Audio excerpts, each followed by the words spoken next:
Hello everyone, welcome to the channel. I am doctor Alisha Gupta और आज का जो हमारा वीडियो है वो होने वाला है about pregnancy exercise during third trimester, यानी तीसरी तिमाही में हमें कौन कौन सी एक्सरसाइजेस करनी रहेगी जो कि नॉर्मल डिलीवरी के लिए काफ़ी हेल्पफुल रहेगी। जो हमारा थर्ड ट्राइमेस्टर यानी तीसरी तिमाही है उसका ड्यूरेशन होता है from 27th week to 40th week, यानी 27 से 40वें हफ्ते का। तो इन जो ड्यूरेशन में यदि हम एक्सरसाइज करते हैं प्रॉपर तरीके से तो हमारे जो नॉर्मल डिलीवरी होने के चांसेस बढ़ जाते हैं। तो ये जो एक्सरसाइजेस रहेगी वो पूरे थर्ड ट्राइमेस्टर में हमें करनी है। साथ में हम कुछ आगे एक्सरसाइजेस देखेंगे जो कि हमें 32 टू 40 वीक पे स्टार्ट करनी है। उन एक्सरसाइज के साथ हम यदि फास्ट वॉक करेंगे, स्टेयर क्लाइंबिंग यानी सीढ़ी को चढ़ना उतरना जितनी बार हम कर सकते हैं करेंगे, तो वो जो ये सारी चीज़ें रहती है एड ऑन होती है हमारे नॉर्मल डिलीवरी के लिए। तो आइए हम एक्सरसाइज स्टार्ट करते हैं। तो हमारी जो पहली एक्सरसाइज है उसमें हमें इस तरीके से बैठना है। हमारा जो राइट हैंड है वो लेफ्ट नी पर जाएगा और जो लेफ्ट हैंड है वो पीछे की ओर जाएगा बैक पे। हमें इस तरीके से स्ट्रेच करना है। स्ट्रेच को 5 to 10 सेकेंड के लिए हम होल्ड करके रखेंगे। नेक्स्ट अपोजिट साइड में इस तरीके से स्ट्रेच किया एंड रिलैक्स। हमारी जो नेक्स्ट स्ट्रेच है उसमें हमें इस तरीके से बैठना है बटरफ्लाई पोजीशन में, ठीक है। और बटरफ्लाई की तरह ऊपर और नीचे हमें मूव करना है। हम 10 काउंट्स कर सकते हैं। ग्रेजुअली हमारे कंफर्ट लेवल के हिसाब से हम इसे इंक्रीज कर लें। उसके बाद जो नेक्स्ट एक्सरसाइज है इसी पोजीशन में हमें करना है। हम हमारी जो अपर बॉडी है उसे आगे की ओर हम ले जाएंगे इस तरीके से। हमें इस जगह पे स्ट्रेच महसूस होगा। इस स्ट्रेच को हम लगभग 5 से 10 सेकेंड के लिए होल्ड करके रखेंगे। फिर बैक टू नॉर्मल पोजीशन। फिर से आगे मूव किया, रोक के रखा एंड रिलैक्स। नेक्स्ट जो एक्सरसाइज है इसी पोजीशन में है। हमें इस तरीके से दोनों पंजों को पकड़ना है और इस तरीके से बॉडी को रोटेट करना है। पहले clockwise then anti clockwise. Next जो एक्सरसाइज है उसमें भी हम इस तरीके से बटरफ्लाई पोज में बैठेंगे। इसमें हमें क्या करना है, जब हाथ ऊपर की ओर जा रहा है तब नाक से गहरी सांस लेनी है और जब पीछे हम हाथ को रखेंगे तब मुंह से हमें सांस छोड़नी है, ठीक है। दोनों हाथों के लिए हम ये रिपीट करेंगे।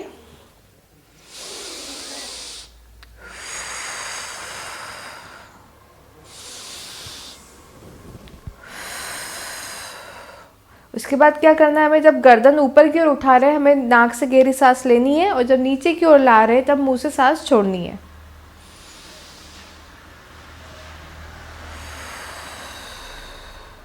जब हाथ को आगे ला रहे हैं इस तरीके से सांस हमें नाक से लेनी है और जब नीचे ला रहे हैं तब मुंह से सांस छोड़नी है।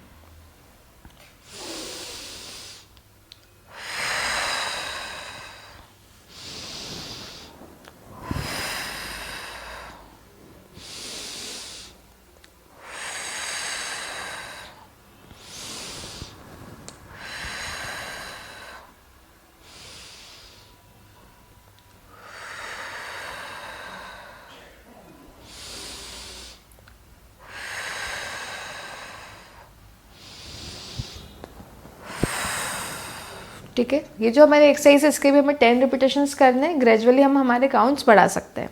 नेक्स्ट जो एक्सरसाइज है उसमें इस तरीके से दोनों पैरों को वाइड रखना है। जब हम आगे की ओर जा रहे हैं हमें सांस छोड़नी है और जब पीछे की ओर आते हैं हमें सांस लेनी है, ठीक है। तो जब आगे की ओर जा रहे हैं तब हमें नाक से सांस लेनी है।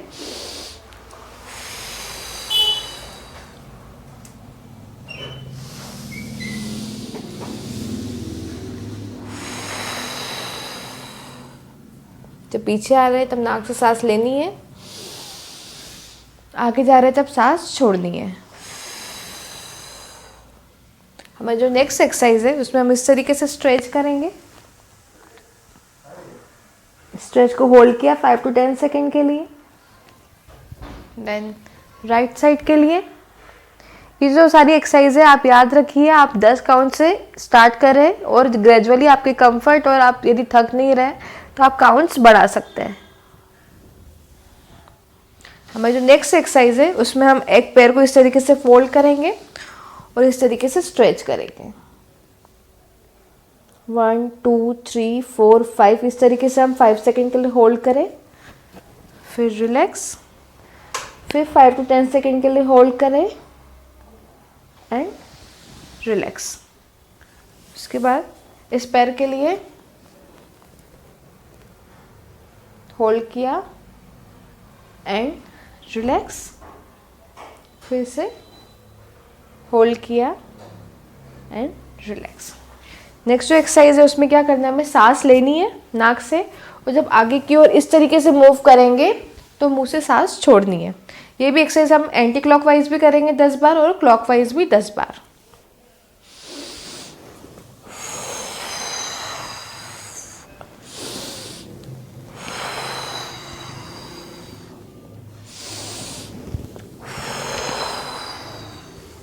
ठीक है, अब ऑपोजिट डायरेक्शन में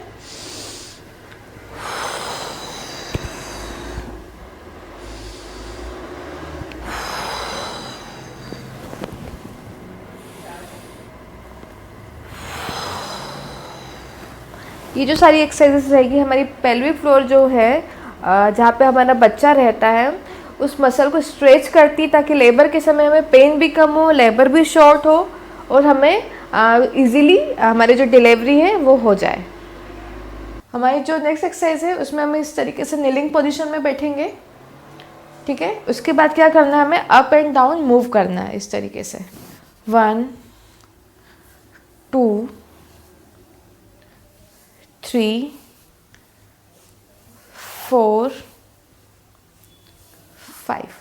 ठीक है, इसके हम लोग 5 to 10 काउंट्स कर सकते हैं एंड ग्रेजुअली हम इसे इंक्रीज भी कर सकते हैं।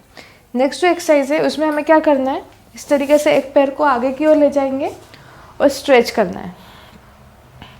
होल्ड करेंगे 5 to 10 सेकेंड के लिए, then back to normal position, फिर स्ट्रेच किया, फिर back to normal position. Same हम इस पैर के लिए भी रिपीट करेंगे। आगे की ओर जाएंगे, फिर से पीछे की ओर, आगे जाएंगे एंड पीछे की ओर। नेक्स्ट जो एक्सरसाइज है उसमें इस तरीके से हम हॉर्स पोजीशन पर रहेंगे। अब हमें क्या करना है, इस एक्सरसाइज को हम कहते हैं कैट एंड कैमल एक्सरसाइज। जब हमारा जो सर है ऊपर की ओर जा रहा है तो ये जो पोर्शन हमारा बैक वाला पोर्शन है उसे हम नीचे की ओर ले जाएंगे इस तरीके से। जब सिर नीचे की ओर जा रहा है तो इस तरीके से हमें हम्प बनाना है।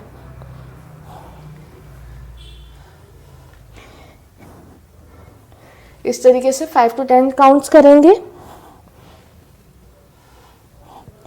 ठीक है, नेक्स्ट जो एक्सरसाइज है उसमें हमें क्या करना है, हमारे पैर को इस तरीके से हम एलिवेट करेंगे, 5 काउंट्स तक होल्ड करेंगे, देन डाउन। इस पैर के लिए 5 काउंट्स तक होल्ड किया एंड रिलैक्स। इसी पोजीशन में जो नेक्स्ट एक्सरसाइज है हमें इस तरीके से बाहर की ओर किक करना है। 1 2 3 4 5। सेम इस पैर के लिए 1 2 3 4 एंड 5। ठीक है, तो नेक्स्ट एक्सरसाइज है उसमें हमें क्या करना है, हाथ को हम ऐसे स्लाइड करते हुए आगे ले जाएंगे इस तरीके से। इस पोजीशन को होल्ड करना है, फिर पीछे की ओर आएंगे, फिर स्लाइड करते हुए आगे 5 to 10 सेकेंड का होल्ड किया एंड रिलैक्स। ये जो सारी एक्सरसाइजेस हमारी जो हिप मसल है उसको स्ट्रेच करती है और हमारे जो लेबर है उसको भी शॉर्ट करके नॉर्मल डिलीवरी के लिए हेल्प करती है।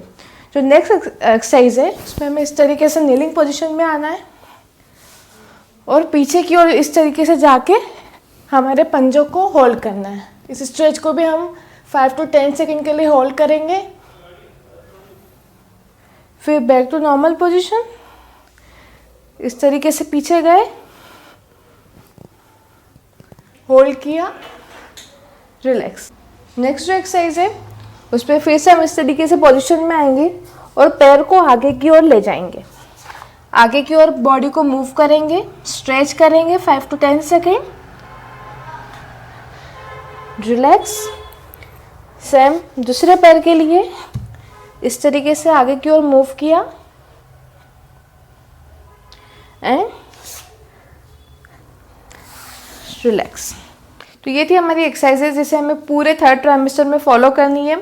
और पुराने वीडियोस में काफ़ी कमेंट्स आए, काफ़ी लोगों के क्वेश्चन थे कि हमें एक्सरसाइजेस कब करनी है।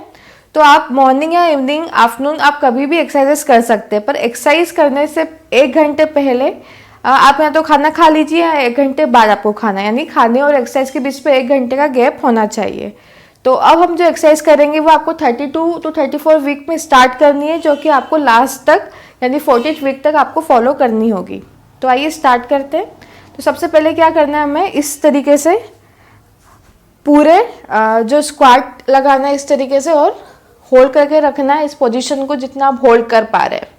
ये जो एक्सरसाइज है काफ़ी हेल्पफुल है हमारे नॉर्मल लेवल के लिए, क्योंकि हमारे जो पेल्विक फ्लोर मसल है उसको काफ़ी स्ट्रेच करती है, हमारे हिप मसल को स्ट्रेच करती है। इस तरीके से हम होल्ड करेंगे, ओके।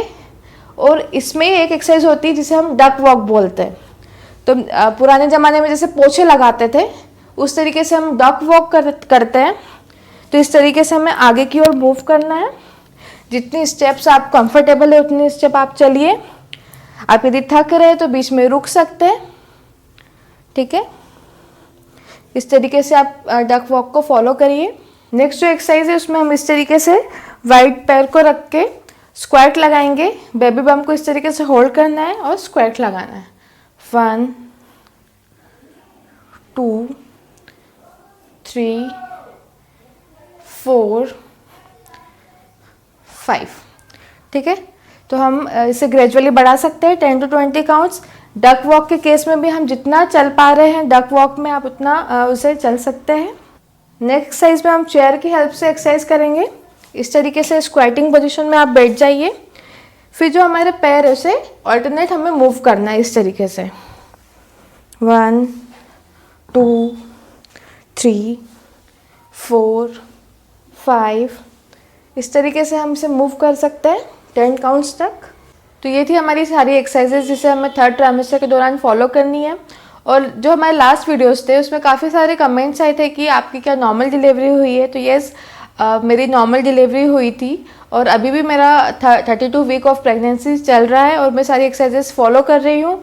और उम्मीद करती हूँ कि आप भी सारी एक्सरसाइजेस फॉलो करें और आपको भी नॉर्मल डिलीवरी हो। और काफ़ी लोगों को ये भी डाउट होता है कि सी सेक्शन के बाद जो सेकेंड डिलीवरी है वो नॉर्मल हो सकती है क्या। तो यस, इट इज़ पॉसिबल। यदि आप ये सारी एक्सरसाइजेस फॉलो करते हैं तो सी सेक्शन के बाद भी नॉर्मल डिलीवरी होने के चांसेस बढ़ जाते हैं। तो आई होप आपको ये वीडियो यूजफुल लगा होगा। So please like the video and subscribe the channel.